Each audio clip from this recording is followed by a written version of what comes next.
All right, so we are live. Okay.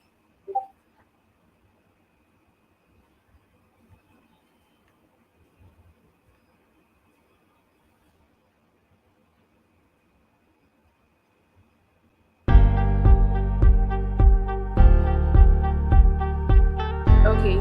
So good morning, good afternoon, good evening, wherever you're joining from. Either you're joining on LinkedIn or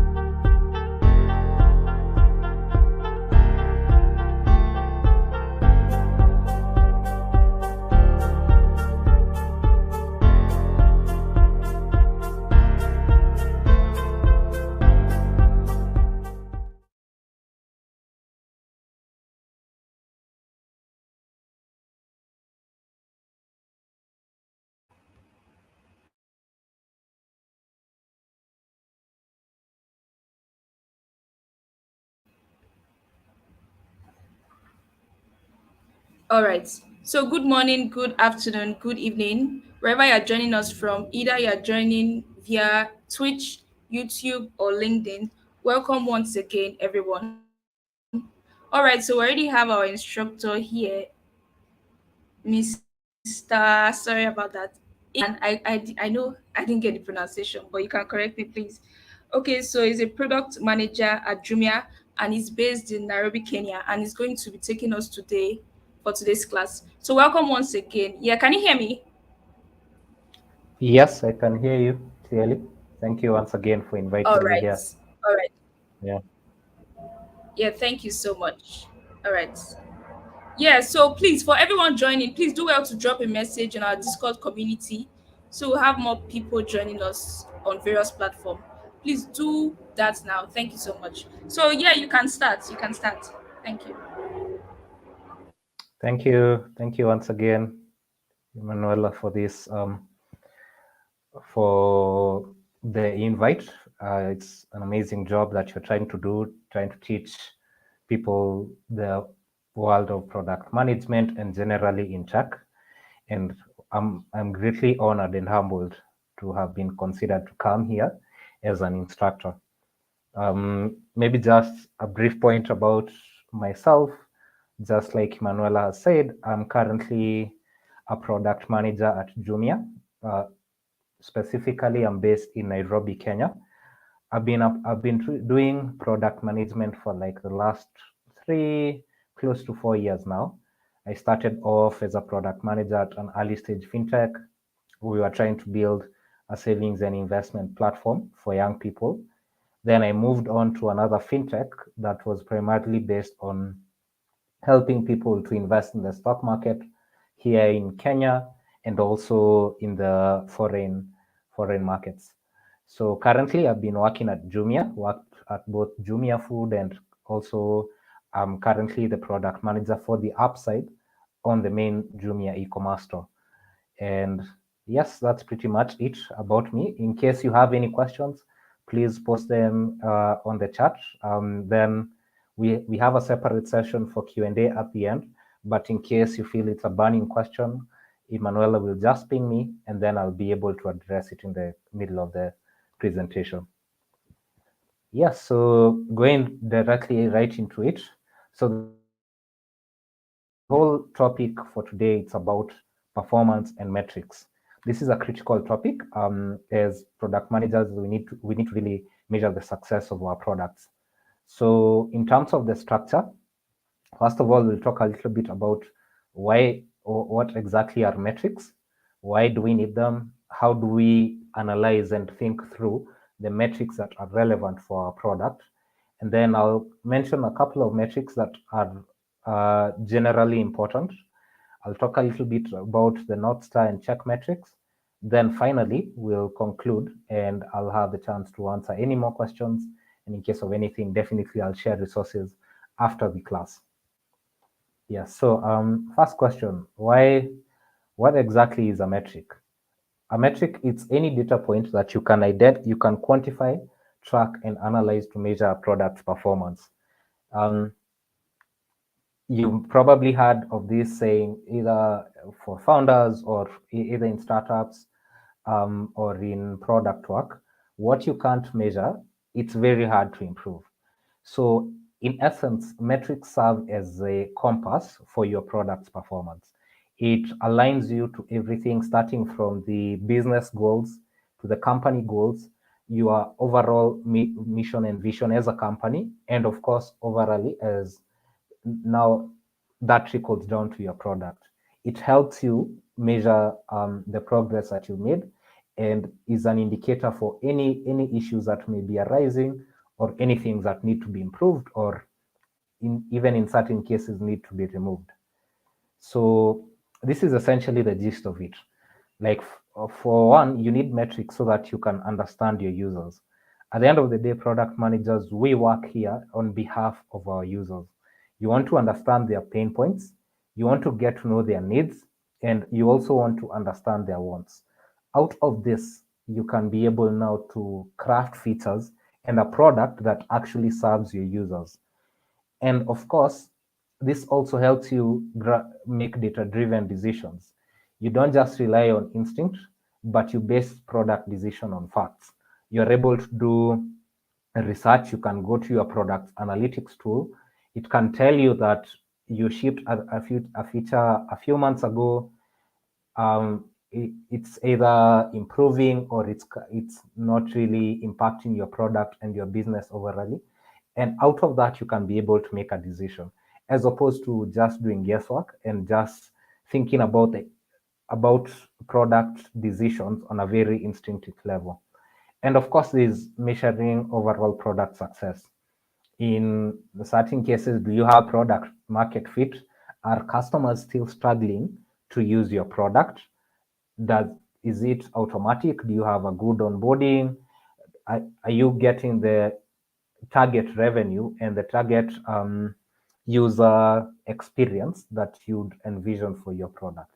You can't do this without metrics. Like I said, metrics at the end of the day help you to be grounded in reality. So a critical question to actually ask, even before we talk about the specific product metrics and the topics that and the examples like the KPIs that you can use. How do you define which metric is relevant for my product and for my team and also for my company? The first thing you need to answer, you have to identify questions to answer about your product. So what exactly does this mean? I'll give an example. You could have like, I can use a fintech example because we are pretty familiar. We have on one side, we have a company like Flutterwave, and then on this other side, we have an up and coming fintech startup. Both of them may be dealing with payments. There could be, maybe the startup is dealing with payments, maybe across countries, or it's just for enabling merchants to process them. But depending on the stage of the company, the metrics that the startup would prioritize could be extremely different to what Flutterwave is prioritizing, even though they are actually offering to a huge degree of extent the same product. So it's important to do that. And some of the questions you could ask yourself is, are users actually signing up onto my platform? Are they being retained? Are they being able to use the new features that we've improved or we've been able to ship? That's an important bit that you need to critically answer. And it's important to note that this is highly contextual and it depends with your company size, the stage of your product, and also you can't ignore your users and also the industry or the domain through which your product is operating in. Then once you've been able to answer that question, the next thing is to find metrics that answer your question. So if you've just launched a new feature, most probably your immediate priority is to get more users to sign up. So in that case, you could be looking at a situation whereby you are prioritizing on growth. And once you evolve a bit, maybe you've been able to sign up and you're looking at the course of like 6 to 12 months, you have over 500% increase in terms of the rate at which you've obtained new users. Then now you still need to focus on growth, but you need another element. The element being you need to start thinking about, okay, we've had this, we've jumped, let's say from an example, we didn't have any user at the beginning of the year, but it's 12 months down the line, we have around 100,000 users. How do we make sure we retain these users and we still offer value to them? Like I said, similarly to the first point, it's important to critically identify which stage you are working in. And this will always guide your decision. And it's also good to note that metrics evolve. Of course, you may have the core essence of your product, but sometimes metrics do evolve. And it's important to take that into consideration. So then finally, each product function should have its own KPIs. I could give an example of what exactly does this mean? If I would use a company like where I work at Jumia, I am not the only product market manager working on the e-commerce store. We are working with a team of around like 4. So what this means is for each and every section of the app you have, there are specific metrics that you need to measure. Like for example, if you're focusing on the sign up bit and the homepage, probably you're looking at, okay, let's see how many users are able to sign up, how many are able to view the products. Vis-a-vis a product manager who is working on the checkout side, the primary focus on for that product manager would be on the conversion side. So this is exactly what it means, and this usually happens once the product evolves. When it's just a startup, maybe you're starting out, maybe you just have one core function, but the product will evolve. You add in new features, other subsections, and all of them may be resulting to one single business outcome, but they also have their own nitty-gritties and their own nuances that need to be tracked. Yeah, so those are the important points that you need to clarify before you actually go to the actual product metrics. Yes, and in case you have any question, just feel free to drop them in the chat. Emanuela will let me know. So on to the next step. Now, this is the actual KPIs. You'll find a lot of literature online, which is actually okay, because at the end of the day, the whole essence is to try and assess the product performance. But this, from what I've experienced and from my research, these are the main categories of KPIs. The first one, we have business outcomes. So business outcomes, KPIs, are the ones that measure impact on the business. This could be like how are you able to acquire customers? That could be a customer acquisition cost. There could be the time to value. There could be how much revenue are you able to retain from the customer, from the customers you've been able to retain. Then the second category is on product usage. This is more on like how are customers able to use your product? Are they adopting the new features? Are, uh, are they able, is there a high churn rate whereby users are dropping off? Is there retention okay? So this is the category that actually is able to assess that. Then we also have the product quality KPIs, whereby in the product quality, you tend to measure like how well is your product solving your customers' needs? Are they referring other people? Are they able to suggest new features?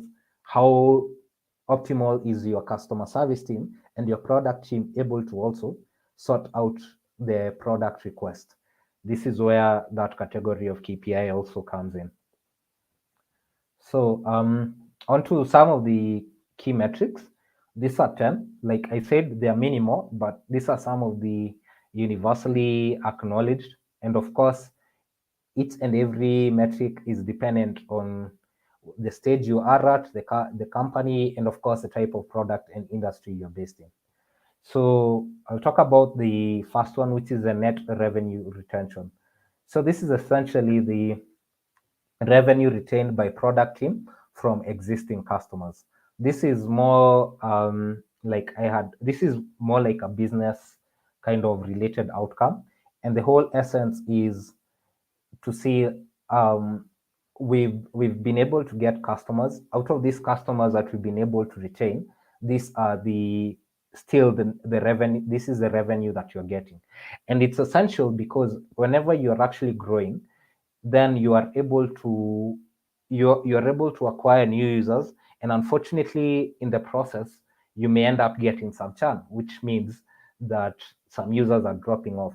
So to be able to know that clearly, to understand, okay, some users have really dropped off, but how much revenue are we still getting? This is why you use that metric. So in this case, the NRR is equivalent to the expansion, whereby this takes into account the growth, the additional number of users or customers. Then you subtract the churn. These are the people who have left your user base. You have to remove them. Then you'll be able to identify the actual revenue that you've been left with. Yes, so that's about net revenue retention.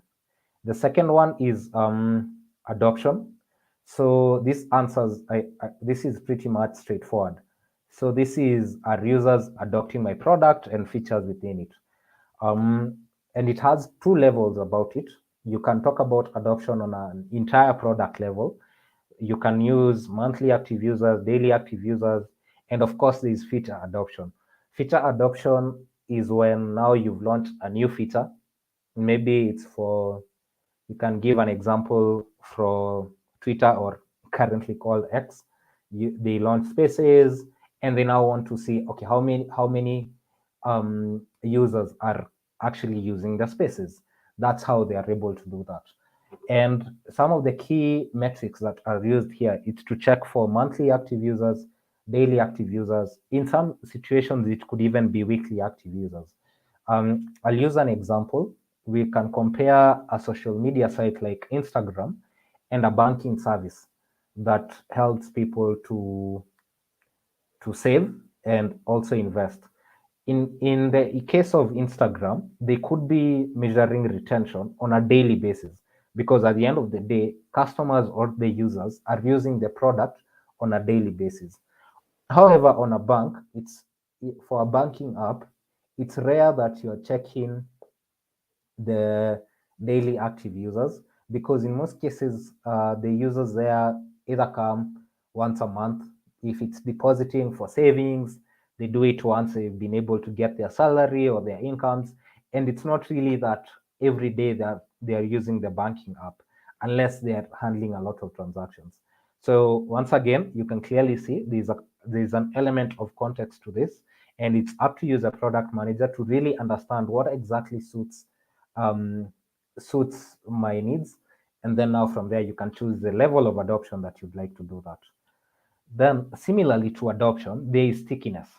Okay, stickiness, this is addressed more as a ratio. Do users keep coming back to my product? Okay, so we've been able to give an example, like, let's use using the same example of a social media site, whereby you've set out, you have weekly active users. So out of a weekly number of users, you have an X number. Out of this number of weekly users who are able to return on a daily basis, this is how you are able to measure how sticky your product is. It's essentially just tries to answer the question that, if these are the number of people who are willing to return. Of course, there's an overall period of time, which could be either monthly, but these monthly active users are able now to return on a daily basis. So the whole essence of this, it's just to identify the ratio. Then out of this, you can be able now to know exactly these are the reasons why they come through, and you can use that to expand to the rest of the user base and drive your conversion rate process. So the next one, it's about growth. So growth is, generally speaking, it's a combination of, one, the acquisition and retaining of new users. So a good point to note is that growth, the fact that you are able to acquire and retain those new users, should be faster than the rate at which users are dropping off. This makes a lot of sense. Like, if I could use the same example of the app that I was talking about, you've launched an app at the beginning of the year, you have no users, but over the next like 3 or 4 months, you can see there's an accelerated growth rate of users joining onto the platform. Ideally, that rate should be higher than the rate at which you are churning off. Failure to do if that's not the case, then your product is at a huge risk. It means that the rate at which users are dropping off is much higher than the rate at which you're growing. And essentially, you won't be having any users, you won't be having customers. So that's also a very critical thing that needs to be tracked. And it's both, uh, it's, it's a very it's not an easy thing, because on one side you really want to improve the core user experience, but you also want to make sure that when I am getting these new users, they are being retained, and we are able to do that at a very fast rate, as opposed to when in a way that it overcomes the churn rate. So that's also another critical thing that needs to be taken into consideration. The other metric, or the KPI, is the product engagement score. So this is the overall product engagement. And simply, this is a score, and it's the average of what I talked about, the adoption, whereby how users are able to actually take on a new feature or the new product and use it. Then the stickiness, the rate at which they're coming back, and now the growth, whereby the rate at which the user base, it's being able to grow and also retain those new customers. Yes, so that's also maybe a summary about it. There's really nothing much. It just helps you see the overall. Um, it kind of summarizes the core things about your feature or your product adoption. Then the sixth metric we have is on retention. So this is, are users building enduring habits in the product? Is your app able to retain people? We had a case whereby we had the threads by Instagram launched. Uh, Everybody talked about on how it could be the competitor to X or Twitter. And for that first weekend, if I'm not wrong, we had seen like a record number of users signing up, almost over 100 million, which is pretty impressive, considering they also have this customer base from Instagram and from Facebook. But over time, the number has been dwindling. Um, so that's a thing that needs to be taken into consideration. Maybe the retention strategy still needs to be worked on.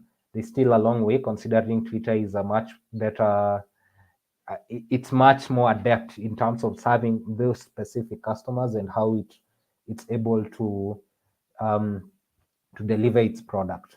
Same case for feature retention. You've launched a new feature. You want to know, okay, maybe customers came by once, like the first month of you launching it. They saw it was fun, but then again, they felt, okay, this really isn't serving our needs. Then all of a sudden, you see the retention rate is low. So it's the same principle. You need to check that. You need to be aware of that, because even if you are shipping new features or shipping a new product, you're gaining new on a regular cadence. You're gaining new customers or new users. If they are not able to be retained, then you'll be having a challenge.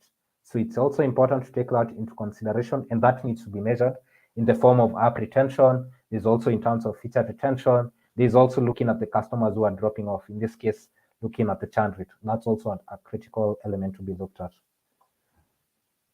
So some of the other key metrics, these other fonts we have, it's called time to value. So this is the time taken for users to find value in your product. It's essentially the eureka moment of your product. You've downloaded a new app, maybe um, it's a social media site or something. Then it's a new one, you're trying to really explore. So the time taken, by the time a user downloads your app or gets to your feature and is able to actually find value in your product. The value in this case could be the core transaction or the core functionality that you want your users to engage in, and it's on a regular basis. That time frame is it's the time to value, and it's essentially the eureka moment. I could give an example for a product like Slack, and some of the key things they actually noticed at the early days when they were looking for to see how exactly is our what does it take to for a user to be able to actually find value in this. And they realized, you can check the details just to make sure, it's been a while since I looked through that research, but they realized that once a user logs in and is able to at least create like two channels and join one of the channels, they are able to actually find value, and that user is being able to be retained. And another example I remember was for Facebook. Facebook in the early days, when they had the mantra of uh, go going going big, and then there's also a phrase called "you break things as long as you're moving forward." That was actually their motto. They realized that once a user logs in, the best way that that user is able to find the maximum value is if they are able to mutually connect with 7 other friends. So I believe either in the early 2010s or late 2000s, anytime you log into your Facebook account, they make sure they try and prompt you. You need to get 7. They give you mutual friends. They send you contacts, suggestions, so that you can get to that threshold. So that's exactly the same thing. So in that case for Facebook, they could be measuring how long does it take for this user to be able to get to 7 friends. Then they would have a certain degree of confidence that, okay, this user or this customer is going to be able to be um, to stay glued to the platform. An interesting thing, of course, but you should definitely look at some of the great products and what they've been able to do, so as to assess the value and the time it takes for the customers to reach there. Then we have the net promoter score. So this simply answers, are users happy with the product? Of course, if users are happy with the product, that means they're going to refer to it. And the simplest way to do this is through a survey. You can send in a survey asking, are you happy with the product? Of course, now you can tailor it to specific aspects of your product, and then you can measure it on a scale of 1 to 10. Out of this, then you get the percentage. That is your net promoter score. Um, some people argue it's a little bit simplistic, but up until now, it's still an essential thing, because if 90% of your customers are happy with your product or with a certain feature, chances are they're going to refer to that other people to actually use that feature. Then it creates an organic kind of growth, and yeah, through word of mouth, and your conversion rate, it's able to be increased. Then we have the top feature requests. These are the top requests that users are making in the product. This could be seen through the regular product conversations. You could be having weekly meetings with the customers. You could also be you could have a section in the app that's asking users, okay, what are some of the things that you feel like we should include in our product? So based on this, it's also a good indicator to understand maybe some features are requesting for a some users are requesting for a certain features, and it's really come up a lot. Once you do that, you can be able to now assess and base it off your strategy. And that the top feature request and the product performance go hand in hand. And I'll give an example why they're kind of similar. Um, if you're working with B2B products, in most cases you have that conversion, you have that acquisition funnel, and you also have a dedicated customer support team. So the customer support team is able to assess all these requests. They are able to get the requests and also identify the main challenges that users are facing in the product. Then another element that they're able to really use well, it's how fast does it take for your customer support team to be able to respond to user issues, because they are the main they are the main people on the ground who are actually handling those issues. Then also in collaborative with that, okay, you've had a customer support request. It hasn't been, maybe it's a bit too technical. So it escalates now to the product team. So as a product team, how fast are you able to respond to that? If you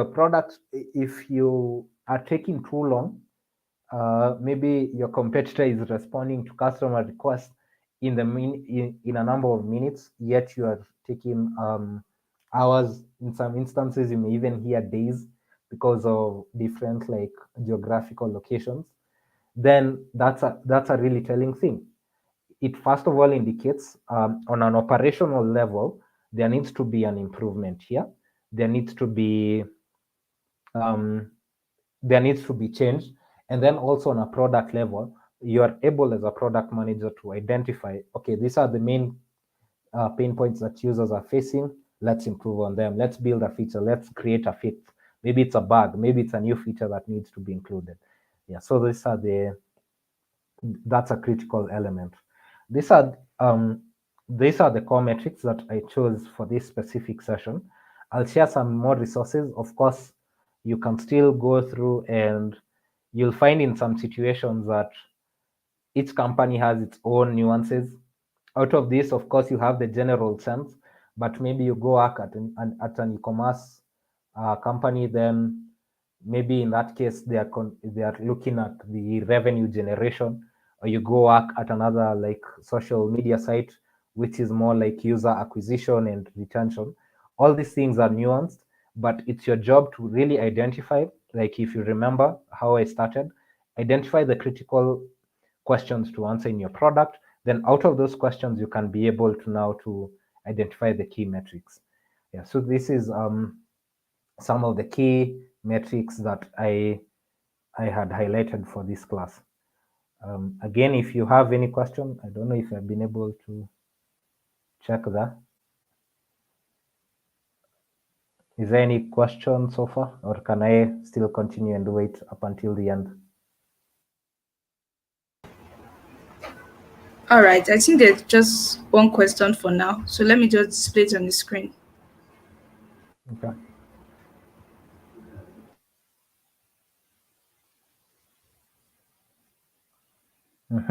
What is the difference between metrics and KPIs? That's a very good question. In my opinion, sometimes I look at them, they could be interchangeable in the fact that because a KPI is essentially a key performance indicator.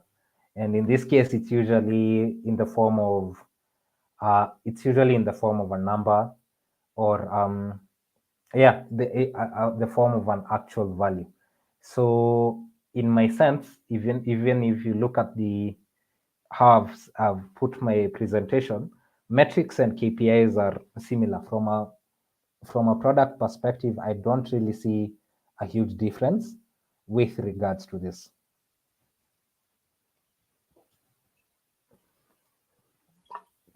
I hope I've been able to answer your question.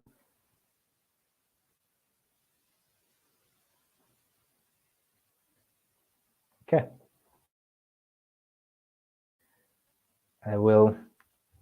I can move on now to the somehow like the final section of the presentation. And so there's another element with regards to the metrics, or if you like, you can still use the word KPI.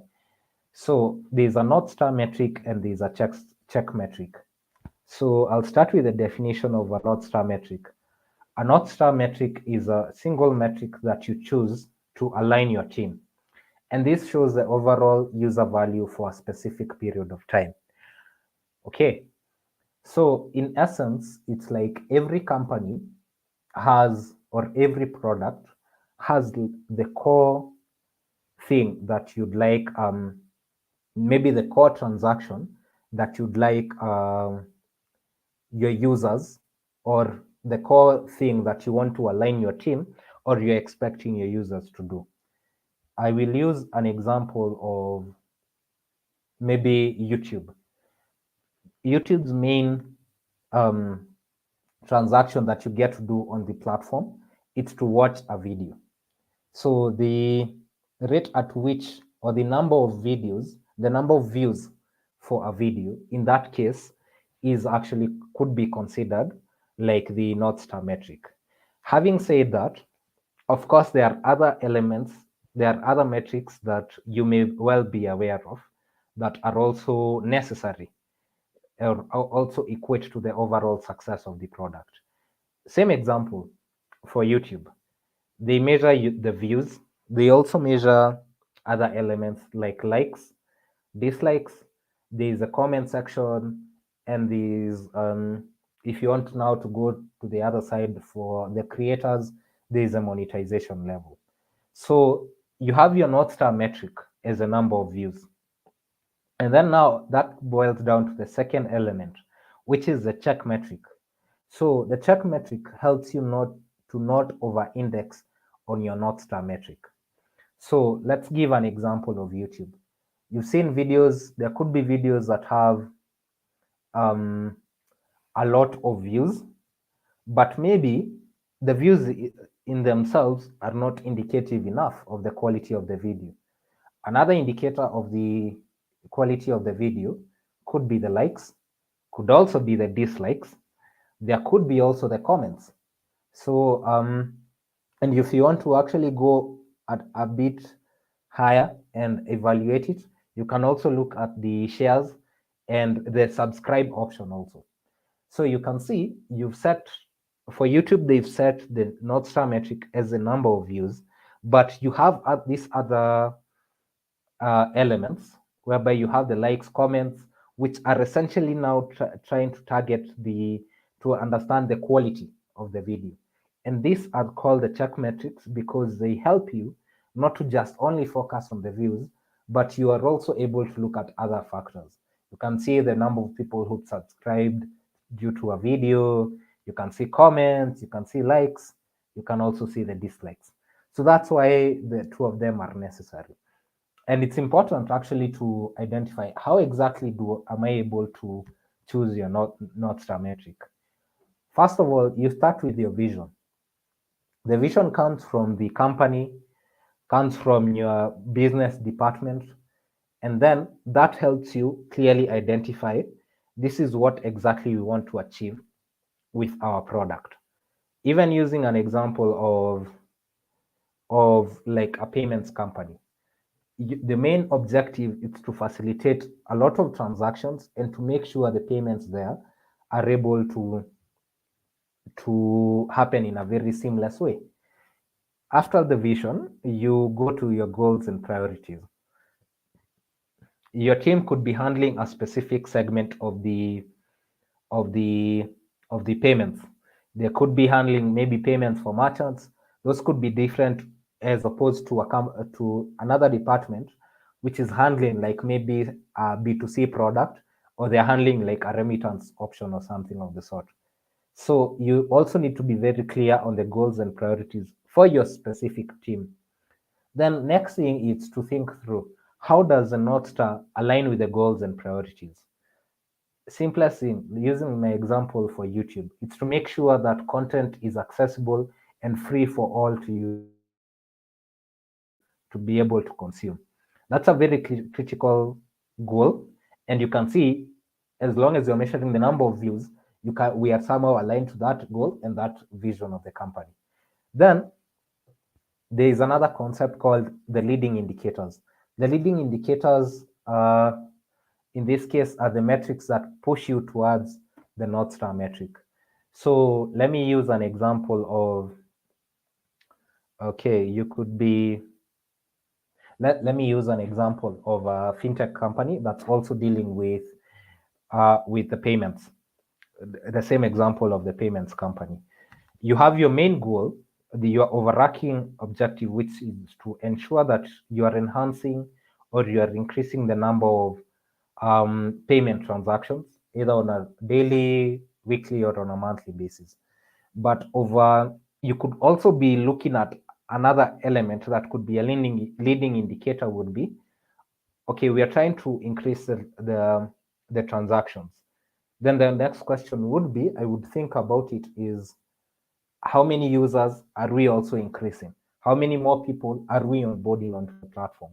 How many more people are able to increase to interact with the payments element of this?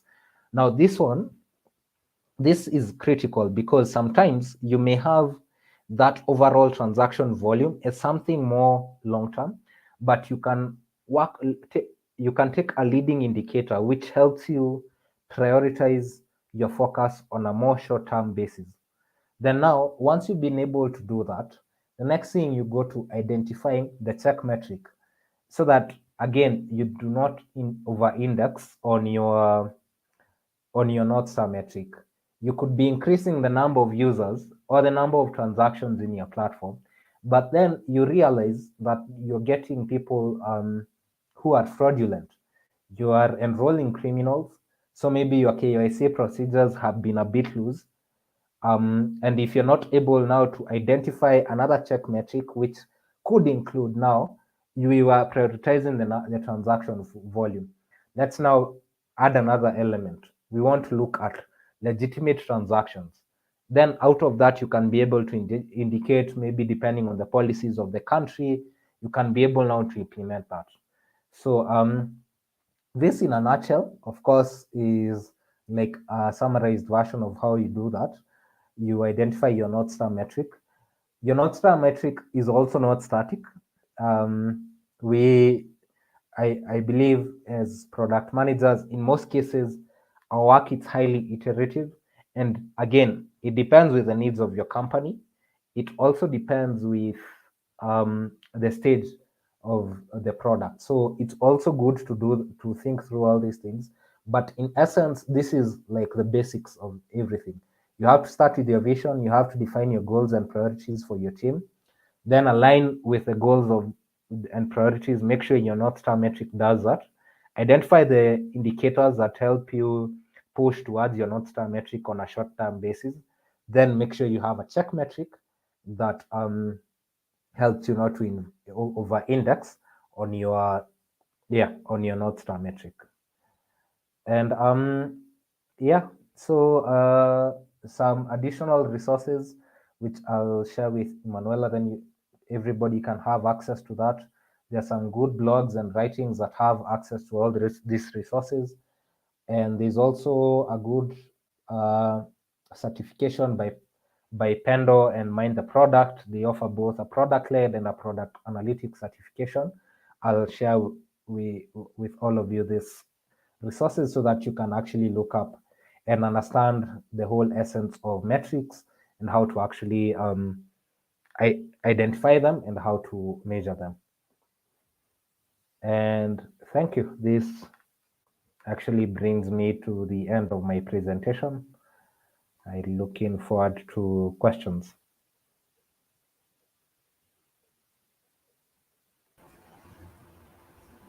All right, thank you so much, Ian. I think we have a couple of questions, so I'll just display them on the screen one after the other. So I'll just start with Okay. the first one.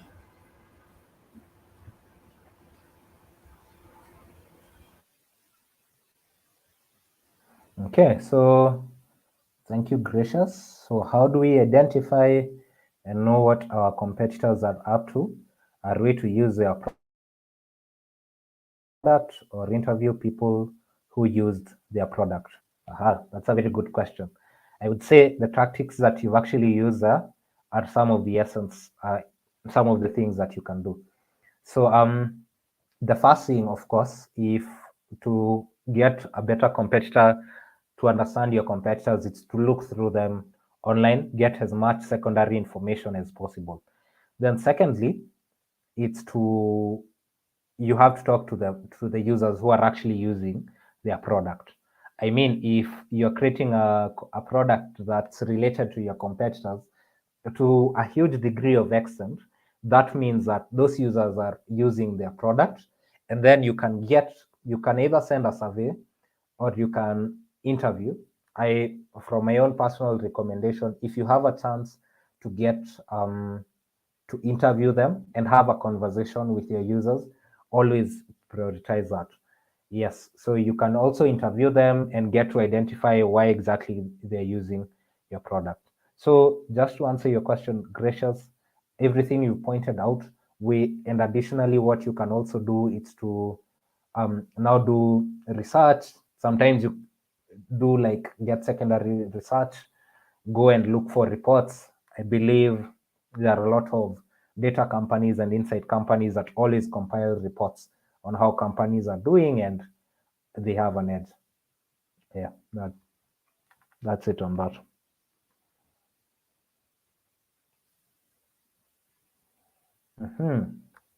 Faith, please, is vanity metrics same as check metrics? That's a good question.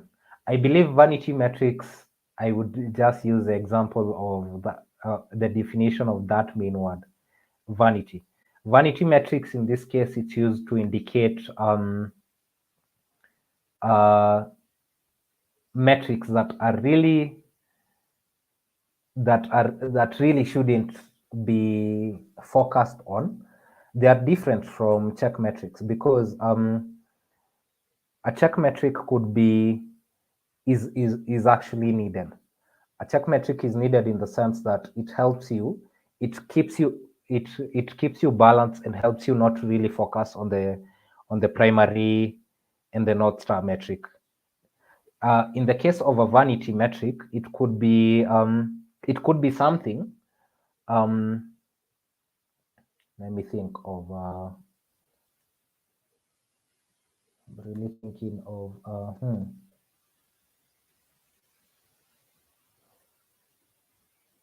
yeah, it could be it could be a metric that could be assessed in your product, but it's not really adding value to your overall either North Star metric or being able to serve even your check metrics. So that's why people call them vanity metrics, because they are being measured for the wrong reasons. It could be maybe I'm trying to think of the perfect example like that of a startup.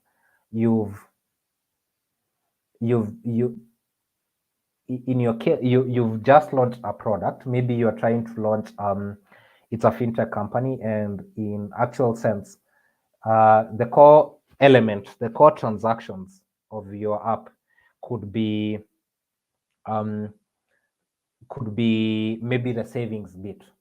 Out of the savings, out of that savings metric, you're really trying to see how many people, what's the amount being saved. But maybe in this case, you could be a bit misguided and start looking at another thing.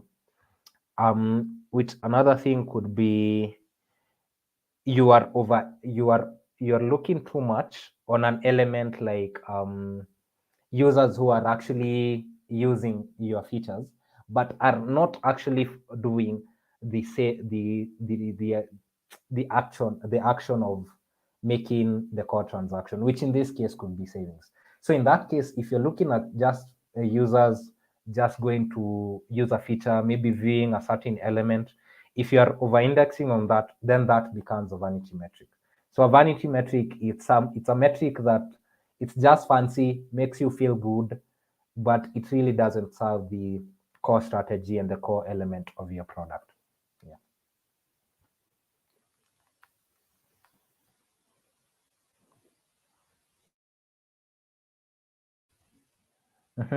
How do you go about finding product market fit for a new product? Okay, so I will say this: product market fit is it's highly evasive and also highly contextual. But the core things that usually indicate what product market fit is, it means when the market is actually pulling your product.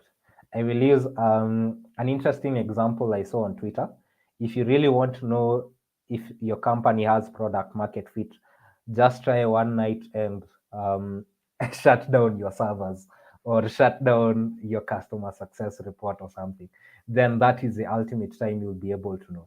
So yes, just to answer your question, it depends. It depends with the context, but the whole essence is, if the market is really pulling your product and demand is so high that even you as a team can't actually serve that, then you can be able to say you have product market fit. But for further reference, you can actually, the best definition of product market fit I found was from Michael Seibel. I think he's a partner at Y Combinator. You can go and check him out. He does have a very good explanation for that. Thank you. How do you drive stickiness and engagement at Jumia? That's actually a very good question. So I'm trying to think through, because my primary focus is usually on the conversion side, but I'll give you a strategy on how we are able to do that. So for Jumia, is across the entire continent, Jumia is currently operating in around 11 countries. So some of the key things that we are able to do, we usually check the data and from various platforms, so that we can be able to see how our users being able to move through from the homepage all the way now to maybe adding a product to cart, now to the final phase, which is the conversion bit. Some of the key things that we are able to do, of course, first of all, there's simplest thing, there's the notifications bit. So notifications are triggered based on your user behavior. There could be in the form of offers. Offers usually come through, and then now the user is being able to be reminded, okay, this is how we've been able, these are some of the offers we have. Another element, by the way, it's the whole aspect of being able to follow up after a customer has made an order. Considering now for Jumia, the main thing, it's not like a social media site. Most people go there to do their shopping. So once a customer has made their order and there's that follow-up mechanism after they've gotten the order, then okay, how was the experience? How was the experience with the rider? How was with the delivery associate? How was the experience with the what else? How was the actual product experience? How was it from the vendor, etc., and such things? Yeah, so I would say there is that follow-up mechanism. Just to summarize the answer, there is also the continuous deals and offers that we also get through, and then there is also now continuous enhancement throughout the product pages.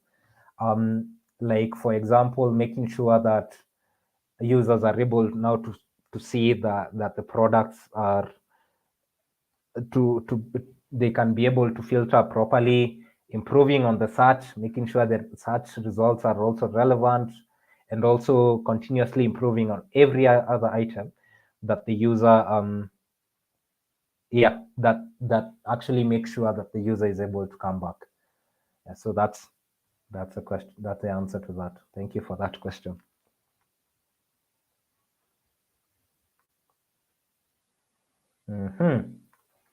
How do you measure customer acquisition cost and the time to pay back? Okay, that's a good question. I'll assume the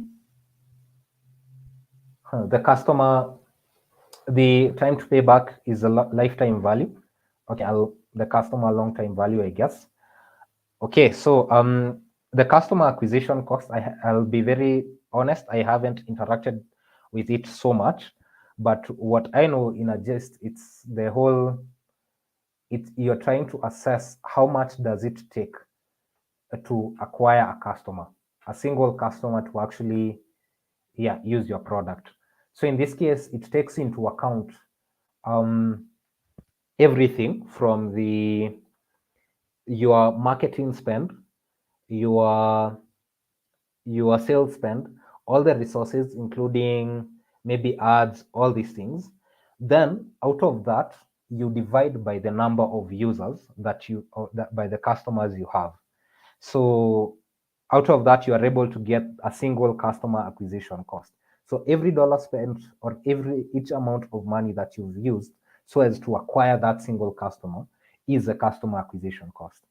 So the time to pay back, if I'm using the example of lifetime value, is how long maybe that customer is able to get value, use your product. If you're selling your product, or maybe you are selling, if you are selling to another party, now you take that, you take into consideration how long that customer is able to, I believe, pay for the customer, the cost that was actually used, and the value that they are able to, yeah, to bring in terms of revenue to the business. Yes, like I said, I think I can still share more resources on this, but that's the main high level definition about customer acquisition cost, and in this case, I've answered for customer lifetime value. Yeah.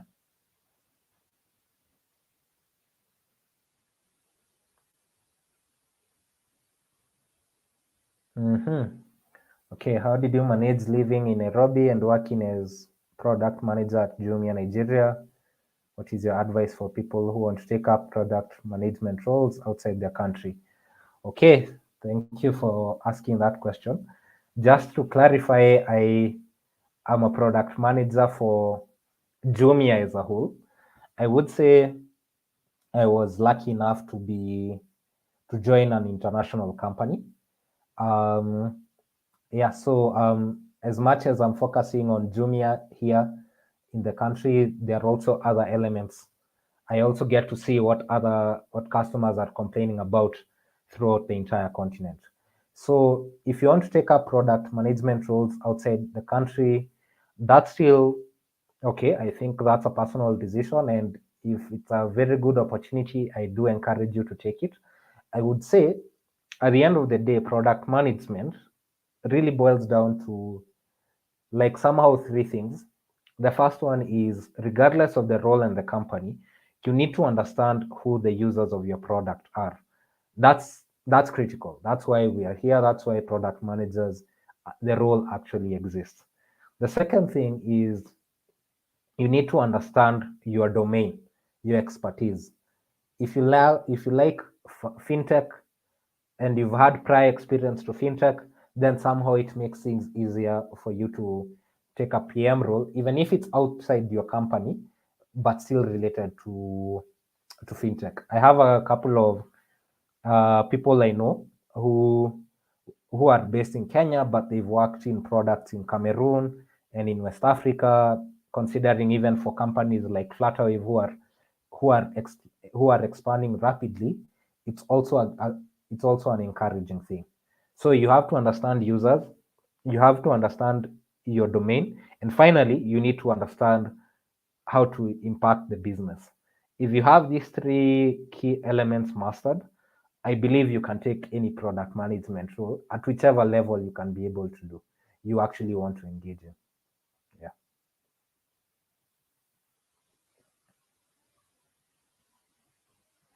that's fine. How do you work around conversion?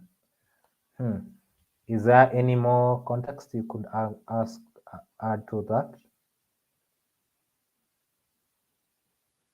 Anyway, I can add, or I can think I can give the general and everything that around conversion. So yeah, so conversion, if you're asking from a basis of where it generally work, at the end of the day, it's defining what's the core thing that you actually want to do. It, okay, you said you work on PM conversion, so how? Okay, that good. That's better.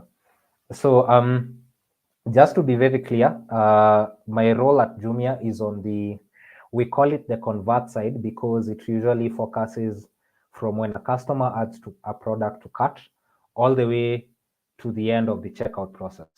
So what does this mean, at least in my particular context? So a product is adding a customer to cart. Then the second thing they've added, there's an entire checkout experience. Then there's finally making payments. Then there is confirming an order, and then a customer gets the order delivered or they go pick it up. So my primary focus is to look at one, how are customers actually using the conversion, the checkout process? Are there any issues? Is there a checkout hindrance? Like the company did roll out a new checkout experience, which somehow has also increased because it's now somehow more straightforward and more seamless as compared to how it used to be in terms of making the checkout experience. So, but now you can be able, in just 3 simple steps, you can be able now to finally check out and you can be able to make a purchase. So my primary focus is to look through that entire process, to make suggestions in terms of one, are there any bugs? Are there any other initiatives that we need to do, like maybe helping customers to also, if they want to get their products delivered, they can choose either to go deliver, to be delivered at their place, or we can motivate them to go and check out from to, to select the pickup stations. So these are some of the things. And also there's also that follow-up bit. Like I said, like customers have they've made a purchase, but we just don't want to leave things there. There's also that bit of looking, okay, so customers, what are some of the other things? What are some of the other things that they're talking about? How have they rated this product? Besides the product, how maybe there's a customer who made an order, but they canceled.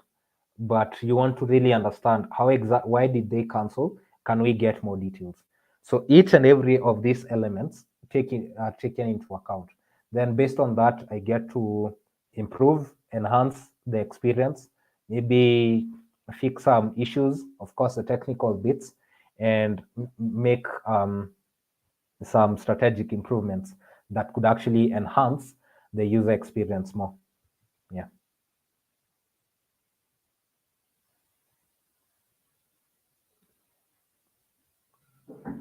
You are most welcome. All right. Thank you. Can you hear me? Yes, I can hear you. All right. I think that's the last question. Thank you so much, Ian, for this session. We really learned a lot. I don't know if you could see the responses from our students on the screen. So I believe they really learned a lot. So I'm just going to display it. So everyone, please, I dropped his handle on LinkedIn. So please do well to click on the link and connect with him via LinkedIn. If you have other questions or you need insights or mentorship, do well to connect with Ian on LinkedIn. And also, please, if you haven't filled the attendance form, please do well to fill that. Thank you so much, everyone. Thank you so much, Ihan, for this session. And yeah, everyone, we're going to make the materials available later on today. Thank you so much. Thank you so much for joining. All right. Thank you. Thank you so much. It was my pleasure. Have a good time, everyone. Yeah, thank you so much. We had a great time today, and thank you so much for educating us today. Thank you so much. All right. Bye, everyone. See you all on our Discord room. Bye, guys. Bye.